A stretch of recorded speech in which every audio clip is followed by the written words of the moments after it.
Okay, now speaking about Harimau Malaya. Okay, and when I first met you, you were part of the Air Marine Cup team. I Hmm. remember you were part of the squad, but you couldn't play because you had an injury. But it would be great if you can share your experience, working with Tan Chengo at the time, with the group of lads there at the time. And, injury when you're going to don the national jersey is a painful experience. So how you manage to come out of it to say that what, I will get another opportunity. But since then you've not gotten it. But I Yeah, believe you'll get it that's what I soon was now. going to say, Mm, mate. Oh, mate, honestly, that was one of the most bittersweet moments of my mm. life, to be honest with you. I never thought I'd get a national call up. I've been honest. I didn't think I was playing that well that year at PKNS. I was playing right back out of position. But you Um, played well. You scored goals, Nicholas. but no. But that's the thing. I'm a defender, though. This is a Mm, frustrating thing, though, mate. I'm a mm. defender. You should be looking at my defensive capabilities. I scored two Right. goals. That's an added bonus. Malacca the year before, I was playing at a lot higher level, in my opinion. But the frustrating thing sometimes it's good and it's a bad thing sometimes Right. where Understand. Mm. you can I scored two goals and what relevance does that have to my game? But defensively you were solid too, Nick. Yeah. Mm. You're very I kind, know mate. you like playing as a centre back, but then at right back when the first few games of the season you played well, which I told you. Yeah. No, I Mm, appreciate it, mate. Appreciate it, mm. pal. It's the kind of support I need. No, I was surprised, mate. Like I said, I was Mm. surprised, but I was terrified, mate. Honestly, as I said, one thing I think that's probably not plagued me, but it's been something that I've had to constantly battle against in my career is that kind of imposter syndrome. Is that kind of do I deserve to be here? Because, like I said, I've not had that. I've not had that professional environment from a young boy. I was a Sunday playing Saturday Sundays in a local team in Manchester. So when I went to the Marine Cup, I'm being honest, I was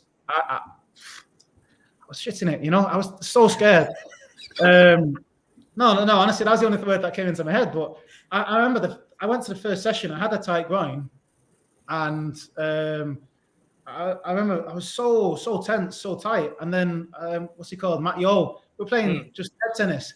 He gave a ball in front of me, and I stretched for it. There's no need for me to stretch for it. Literally, the last kick of the training session, I stretched for it, and my groin just went. Shh.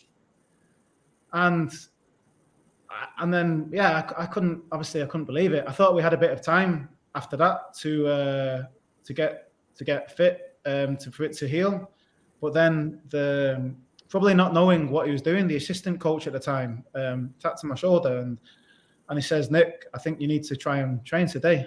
And I was like, it's still sore. Why would I do that? Mm. So in my head, I was putting two and two together and thinking maybe there's a cut-off date, to get registered for the cup. So I played in the training session, and then it went again. And a few days later, I found out there was no cut-off point. There was no nothing. Oh man. Yeah, I know. Yeah, and obviously, no one mentioned that to me. And, the physio, no one mentioned that to me. But these, like I said, these probably they don't.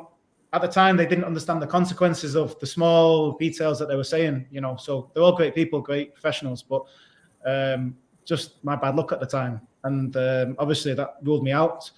Unfortunately, as well, the Nepal game, there's meant to be a Nepal game that was after the Marine Cup that was cancelled, which I would have been fit for. So mate, like I said, I've not cried about football since I was like 8 years old. But I remember being in the shower just in tears in the camp, thinking, this is like the one opportunity that might not come again. And I'm being honest with you, mate. For about a year or two after, sometimes when you wake up in the middle of the night, if that thought came in my head, I won't be.